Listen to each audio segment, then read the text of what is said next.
देखो कौन आया, गुणवाना का शेर है, लगे शेर है। गुणवाना गणतंत्रवाड़ी जिंदाबाद, क्यों बेटा चूर हो जाएगा, अभी और लड़ाई है, आगे और लड़ाई है, जुल्म करोगे और लड़ेंगे, जुल्म के आगे नहीं झुकेंगे। नहीं झुकेंगे, नहीं झुकेंगे। इतने सारे जमात के लोग आए हैं, पर मुझे ऐसा लगता है किसी ने थप्पड़ मारा है यहाँ बैठे। गुणवाना गणतंत्रवाड़ी जिंदाबाद, जिंदाबाद, जिंदाबाद। साथियों, आज हम इस एक दिवसीय कार्यक्रम सर्वप्रथम छत्तीसगढ़ का प्रथम स्वतंत्रता सेनानी कहें या सोना खान रियासत का राजा वीर नारायण सिंह जो जमींदार थे, जिनके 178वां शहादत दिवस बलिदान दिवस के उपलक्ष्य में आज यहाँ पे कार्यक्रम का आयोजन किया गया। इस कार्यक्रम का आयोजन में हमारे बीच गुणवाना के ऊर्जा, गुणवाना के प्रखर प्रवक्ता, गुणवाना के पार्टी राष्ट्रीय महामंत्री, राष्ट्रीय महासचिव आदरणीय भैया श्याम सिंह मरकाम जी, हमारे बीच इस जिला के प्रमुख परम सम्माननीय भाई केवल सिंह मरकाम जी, हमारे बीच संभाग के प्रवक्ता सम्माननीय गुरुजराज सिंह नेटी जी, हमारे बीच जिला महासचिव आदरणीय भाई इस्माइल शेख जी, साथ में हमारे प्रदेश के संगठन के प्रचार मंत्री सम्माननीय शशि भाई और हमारे काफी सीनियर कार्यकर्ता सम्माननीय सुखू राम धुर्वे जी, साथ में हमारे इस प्रदेश के युवा प्रकोष्ठ के प्रदेश उपाध्यक्ष आदरणीय भाई दीपक सिंह मरावी जी, साथ में हमारे तमाम जो युवा के जिला प्रमुख, जिला अध्यक्ष, जिला महासचिव, ब्लॉक के सम्माननीय पदाधिकारीगण, पंचायत स्तर के पदाधिकारीगण, आप सभी पिता तुल्य नागरिक बंधु, मेरे माता, युवा साथियों, बच्चों, साथियों, आज का जो दिन है हमें इतिहास की ओर लौटना पड़ेगा। आज यहाँ पे हम शहादत जो इस समाज के लिए दिए, इस देश के लिए दिए, जिन्होंने 10 दिसंबर 1857 को अपने खून का बलिदान देकर इस समाज को शिखर तक पहुंचाया, जिसे याद करके आज का दिन हम राजा वीर नारायण सिंह जो सोना खान रियासत के जमींदार थे, जिनका आज बलिदान दिवस मनाने के लिए यहाँ पे आए हुए हैं। साथियों, जो अन्याय अत्याचार जिसके लिए आप लोग धरना प्रदर्शन करते हैं, उस जमाने में वीर नारायण सिंह का भी यही काम था। अंग्रेजों के खिलाफ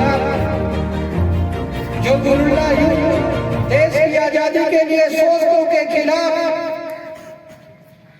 वही लड़ाई आज हम लोग लड़ते आ रहे हैं। तो आज मैं सर्वप्रथम अमर शहीद वीर नारायण जी, जिन्हें मैं हृदय से नमन करते हुए मैं आज इस कार्यक्रम में यही कहना चाहूंगा,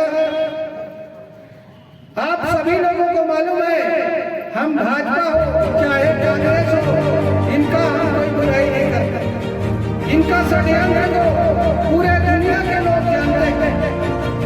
आज सत्तारूढ़ सरकार में जो धान खरीदी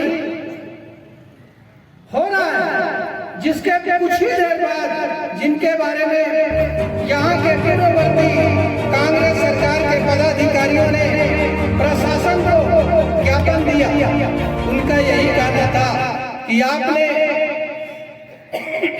जो वादा किया था वो वादा को पूरा क्यों नहीं करते?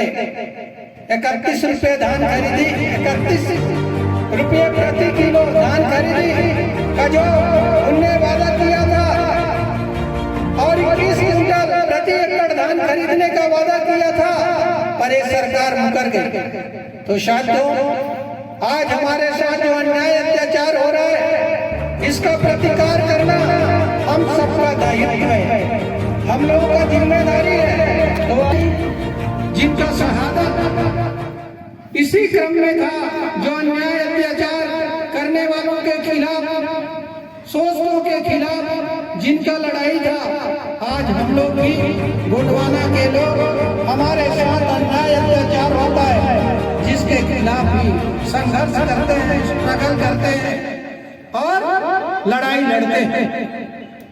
जल जंगल जमीन ही हमारा एक धरोहर है। हमारे पूर्वजों ने जल जंगल जमीन के लिए अनवरत संघर्ष किया है। साथियों, यहाँ पे जो फर्जी पट्टा बांटने की बात आई, यहाँ तक कि नकली सील बनाकर यहाँ के रेंज अफसरों के नाम पर, बीट गार्ड के नाम पर और अधिकारियों के नाम पर जो फर्जी पट्टा बांटा गया है, ये सबसे खतरनाक मुद्दा है। आज आप लोग जाएंगे तो जाएंगे कहाँ? आज फर्जी पट्टेधारियों का जमावड़ा बनते जा रहे हैं, पर आप पीढ़ी से जिस जमीन में काबिज हैं, आपको तिनका भी जमीन नहीं मिल रहा है। पर फर्जीवाड़ा करने वाले लोगों को पैसा के दम पे जो फर्जी पट्टा बांटा गया है, इस ब्लॉक में जो सूत्र से हमें जानकारी मिला है कि 35 ऐसे लोग हैं जिनका जमीन से कोई सरोकार नहीं है, उन्हें पट्टा दिया गया है। ये बहुत बड़ा मुद्दा है। तो साथियों, इस तरीके से हम लोगों का प्रशासन का ध्यान केंद्रित करना चाहते हैं। किस तरीके का जो यदि फर्जी पट्टा वितरण हुआ है, आवंटन हुआ है, चाहे वो जिम्मेदार अधिकारी क्यों ना हो, इसका मुआयना करे, जांच करे और समिति गठित करे, और जो सही मायने में जो पीढ़ी से काबिज है, जिन्हें पट्टा मिलना चाहिए विधिवत, उन्हें पट्टा आवंटित किया जाए। तो इस प्रकार से साथियों, आज हम लोग यहाँ पे आए हैं। कई एक मुद्दा यहाँ पे है, उस मुद्दा को हमारे युवा साथियों ने दिखाया और उन मुद्दों को हम अधिकारियों से मिलकर चर्चा करेंगे, परिचर्चा करेंगे कि उसका समाधान करें। अभी जैसे ज्ञापन में मैं पढ़ा था कि फॉरेस्ट का घेराव करेंगे, थाना का घेराव करेंगे। साथियों, अच्छी बात है, लेकिन विधि संगत कुछ तथ्य होते हैं जिसका सरोकार प्रशासन से लेना पड़ता है और प्रशासन का ध्यान केंद्रित करना पड़ता है। लेकिन कुछ ऐसे मुद्दा होता है जिसे बैठकर सामंजस्यपूर्वक अधिकारियों से परिचर्चा करके किया जा सकता है। तो साथियों, आप लोग इस शहादत दिवस के उपलक्ष्य में आए।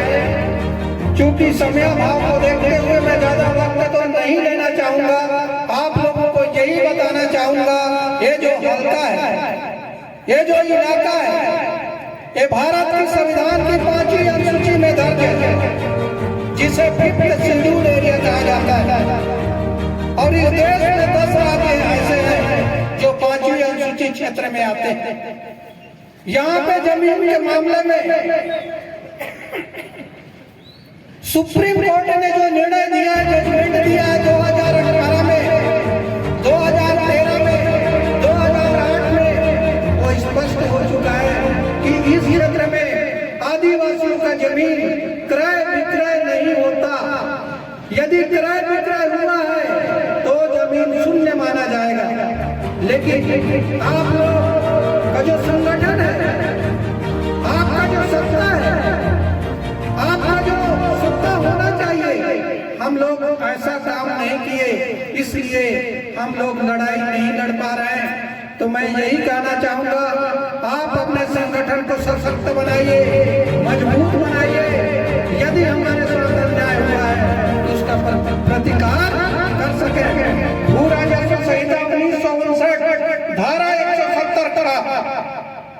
जो आप लोग का सबसे बड़ा राइट है, सबसे बड़ा अधिकार है। आपके जमीन पे बड़े बड़े महल बन रहे हैं, आखिर क्यों? कानून में तो ये लिखा है कि आदिवासी जमीन गैर आदिवासी नहीं ले सकते। सुप्रीम कोर्ट ने भी बात लिखा है, जजमेंट दिया है कि आदिवासी का जमीन गैर आदिवासी नहीं ले सकते। आखिर ऐसा क्यों हो रहा है? यदि आप लड़ाई नहीं लड़ेंगे तो आने वाला पीढ़ी आपका गुलाम हो जाएगा। इसलिए साथियों, 170 का मुद्दा यहाँ पे गंभीर है कि आदिवासियों का भूमि गैर आदिवासियों ने बेनामी तरीके से छलपूर्वक आदिवासियों के नाम पे जो हस्तांतरण करवाया है, अपने नाम पे परमिशन धीरे धीरे करा दिया है, ये बहुत बड़ा अन्याय है। इसका प्रतिकार होना चाहिए। तो आज हम लोग 244/1 ऐसा क्षेत्र में संस्थित है, ऐसा कानून बना है जहाँ पे प्रशासन और नियंत्रण आदिवासियों के हाथों में होना चाहिए, लेकिन ऐसा आज तक नहीं हुआ। 76 साल की आजादी में आज कार्यपालिका शक्ति जो विस्तारीकरण होना चाहिए, जो राज्यपाल को अधिकार है, वो आज तक नहीं हुआ। इसलिए आपके हाथों में न तो प्रशासन का नियंत्रण है, न आपके क्षेत्र में जो आपको फंडामेंटल राइट्स मिला है, जो अधिकार मिला है, ये संविधान के पहले से लागू है। जिसको जियो एक्ट गवर्नमेंट ऑफ इंडिया 1935 में आजादी के पहले, सत्ता हस्तांतरण के पहले जो संधि और करार हुआ था, उसके पहले से हम लोग का जो कानून बना है, संविधान का अनुच्छेद 3 का, जहाँ पे हम लोगों के लिए अलग से न्याय व्यवस्था है, जो रूढ़ी प्रथा है, जो गांव के लोग बैठकर निर्णय लेते हैं, वो निर्णय ग्राम सभा, जो पारंपरिक ग्राम सभा, वो होना चाहिए था, लेकिन आज तक नहीं हुआ। 1996 में जो कानून पेशा एक्ट बना है, उसका भी परिपालन यहाँ पे नहीं हो पा रहा है। आप लोगों को मैं बहुत संक्षिप्त में बताना चाहूंगा। 1935 में भारत सरकार अधिनियम जो बना था, धारा 311 में इस देश को 3 वर्गों में, 3 क्षेत्र में, श्रेणी में बांटा गया। सबसे पहले भारत, उसके भारत का राज्य क्षेत्र, तीसरा ट्राइबल एरिया यानी आदिवासी क्षेत्र। आदिवासी क्षेत्र जो वर्जित क्षेत्र कहलाता था, माने वर्जित क्षेत्र में हम लोग आते हैं, और एक 6वीं अनुसूची जो आंशिक वर्जित क्षेत्र। तो इस प्रकार से हमारे लिए विशेष कानून लागू था और लागू है, लेकिन हम अपने अधिकार की लड़ाई नहीं लड़ पा रहे हैं। हम अपने जो राइट्स है उसके लिए लड़ाई नहीं लड़ पा रहे हैं। इसलिए साथियों, मैं आप लोगों से यही कहना चाहूंगा, सबसे पहले पारंपरिक ग्राम सभा को सशक्त बनाइए, फिर देखिए आपका अधिकार आपको कैसे हासिल नहीं हो पाता। इसलिए साथियों, आप लोगों के बीच मुझे आने का मौका मिला। मैं आप सभी लोगों को हृदय से जोहार करते हुए यही कहना चाहूंगा कि आप लोगों के साथ अन्याय अत्याचार हो रहा है। यदि आप लोग लड़ाई नहीं लड़ेंगे, ये धरती कोई रबर नहीं है कि ये फैलता जाएगा। आने वाले पीढ़ी में ये जमीन घट रहा है, पर मानव जाति का संख्या तेजी से बढ़ रहा है। आखिर ये कोई रबर नहीं, फैलते जाएगा। इसलिए हमारे साथ जो अन्याय हो रहा है, उसके लिए हमें पुरजोर विरोध करना चाहिए। आज पीढ़ी से आप लोग काबिज हैं, पर आपको पट्टा नहीं मिल रहा है, और जो 1 साल पहले आया है, 5 साल पहले आया है, उसको पट्टा मिल रहा है। अन्याय नहीं तो क्या? जबकि उनके लिए 3 पीढ़ी का कब्जा होना चाहिए, पर ऐसा नहीं हो रहा है। इसलिए आपको लड़ना पड़ेगा। साथियों, आपने मुझे जैसे छोटा सा सेवक को यहाँ आने